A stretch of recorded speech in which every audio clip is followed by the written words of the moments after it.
They got some. They got a bunch of young guys that can skate and they work hard. They got a lot of skill. They're smart players, and they're on you. You get the puck. They're such good skaters that they're going to be right on you, and they did that really well tonight. On the other hand, we were trying plays at the blue line against a team that loves that. So, that's something that we don't want creeping into our game. We know we can make the plays, but when you haven't gotten those plays through in the first period, you don't keep it going into the second and the third. So that's something that we got to clean up. Did it take a while to get going, the legs going today, Nick? I don't think so. I actually think I felt best in the first period. So it's always different from player to player.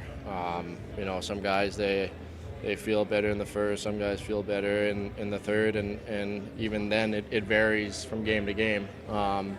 But you try to get the legs moving either way, and I think at times that's something we got away from tonight.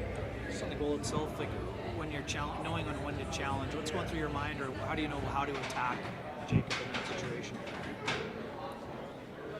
I don't know. I didn't think he was flat-footed enough to me just skate around him. He's a good skater as well. He's a really good player. So I think try to make him go left and then quick between his stick and skates to create that separation and just keep the speed going. It happens so quick. Sometimes you try things and they work out, and luckily they did tonight.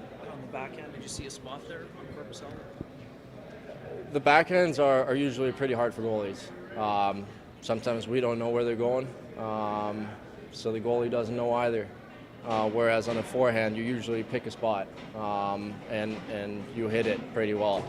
So, I was going far side, was hoping I could put it exactly where I put it. So I'm glad I was able to. What impressed you about Connor Hellebuck's game tonight? All the interviews I've done, I've talked about this guy, and I've said the same thing every time. And I'm not going to be saying anything different tonight. You guys can see it. That's why you're asking these questions every time. He's pretty fantastic. There's a reason he's an all-star and a Vezina trophy winner. I think we gave up a lot of pretty good chances tonight, and he kept us in that game. When you got two goalies like we do, it's pretty fun.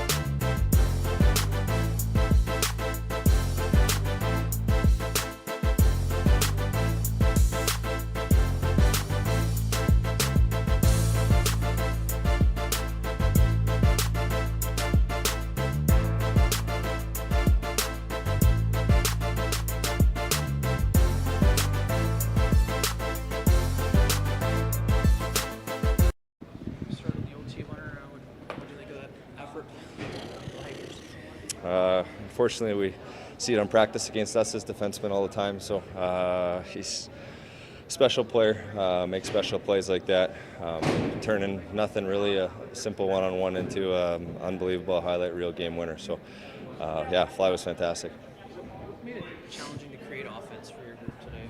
Well, we know now we're expecting every team's best. We're expecting every team's A game to tighten up, to really defend well against us, and they took away the middle of the neutral zone, and we didn't really have a whole lot off of the rush, which we knew we were going to maybe take beyond 60 minutes tonight. We stressed that from the start of the first to all the way through all those special teams in the second, and sure enough, we're able to capitalize and get the full 2 points in the overtime. What was your take on the hit on Tony Nato there?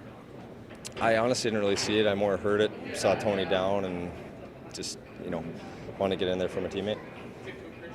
Another game 3 under or 2 or under. What can you say about the way you guys are locked in defensively? And it just keeps going. Yeah, we're not talking about it before games like, hey, we got to keep the streak going or anything. We're just dialed in on playing our game. Playing Winnipeg Jet hockey, which we know we've got enough skill and ability to score goals, but when we really lock into the defensive side of the game, we're going to create turnovers, we're going to get our looks, and we've just been doing that consistently for however long it's been now. A chance to ask you what's it been like to wear that A on your sweater? I know you're a leader without a letter, but what's it like to been wearing the last couple games here? It's always special. It means a lot to me. I take a lot of pride in that and know that it is an honor to have a letter on your jersey in this league. And I think a lot of the guys that I played with, my last 12 years here in the league, I've always looked up to those guys and try my best to have a great relationship with everyone on this team. We've got an awesome group of guys that have a lot of fun, and it's pretty easy to be a leader on this team with how dedicated guys are. What's it like to see Mason Appleton score for a second game in a row after that lengthy drought? He does so many little things well for us, and is such an impactful player. Maybe not on the score sheet every night, but we know what he brings: his forechecking ability, his skating. Another guy that we always have a lot of fun in the room with him. To see him get rewarded like that, make a great play at a crucial time for us in the games, really happy for him.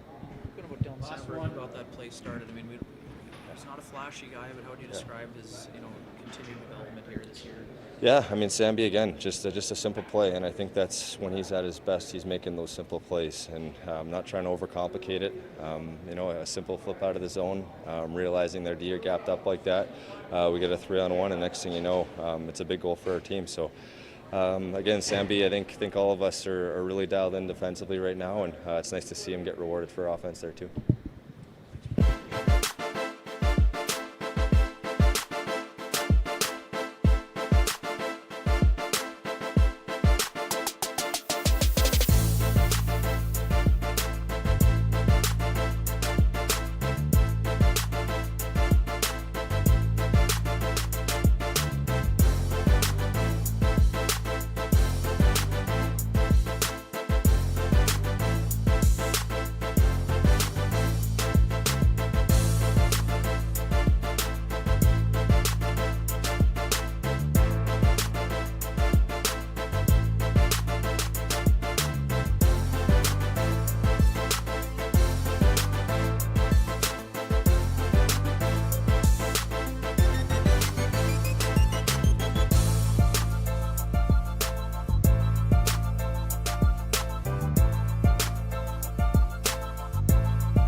One time only. Just take us through that game, Bones, and just leading up to the game, how you felt you played through the start of the finish. Well, first of all, Ottawa played a great game. Right? They did. Jacques and Alfie and Jack, they got those guys playing really structured now, and that was a tough game for us. They made it really hard for us. They're sitting back a little bit in the neutral zone. It makes it hard to get through there. So first of all, you give them a lot of credit. It took us a little while to get going. I thought we played better in the third. I thought we got our legs going again. So yeah, listen, that's give them credit, give us credit for finding a way to win the game, even though I would say we weren't at our best. But Helly's going to make the timely save, and Nick's going to get that timely goal. So we get the 2 points and move on. Was Toninato, was he in? Did he have to get checked for concussion? No, he's okay. Yeah. He's okay. What was your take on the hit by Kachuk? No comment. What did you see from Ehlers on the game winner? Well, just his elite skill, skating and puck handling ability. And again, when you're playing the team that's sitting back like they were, it's tough to get through there. So all of a sudden you get 3-on-3, you get a little more open ice, and you're going to notice those guys a little bit more. A guy like Nick and Vladdy and KC. So that was just a tremendous goal by, again, elite skater and elite puck skills. Fuller was a guy you hadn't used in overtime a lot. Was just the night where you thought he was going pretty Yeah, well? In Apple had scored a goal, so I liked Alex's game. And the thing about Alex, you love him. You can put him in any of those situations, power play, penalty kill, in those situations, and he handles everything really, really well. So just felt good with him on the ice. Did you see Mason score for a second game in a row? Yeah, that was a big goal, clearly. One of the few mistakes they made, we get a 3-on-1, and we capitalized. There weren't very many mistakes made by them in the first couple of periods, and we had to capitalize on that one. How would you describe Dylan Sandberg's year, Rick? I mean, we don't talk about him a ton, but he seems to be giving you quality minutes pretty much every night. Yeah, he gives us the same effort every night. He's a big part of the penalty kill. That's the third pairing at D, and yeah, he's been solid. Power play tonight. Didn't like the first two. The other one was good. We started to move a lot more. There was a lot more movement in the last one, and we had more shots. I didn't like the first two at all. Standing still, the same thing we've been harping at both all the time. Standing still, not ready to shoot. But the last one was the second period was really good. What have you liked about IFL in the penalty kill? You've been using with Adam a lot in the first rotation there. What have you liked from his game? He's got great hockey instincts, and he's going to compete. He knows how to, again, he's got hockey IQ, he has on-ice awareness of who's dangerous and who's not, and he knows where to be at the right time. Thank you, guys.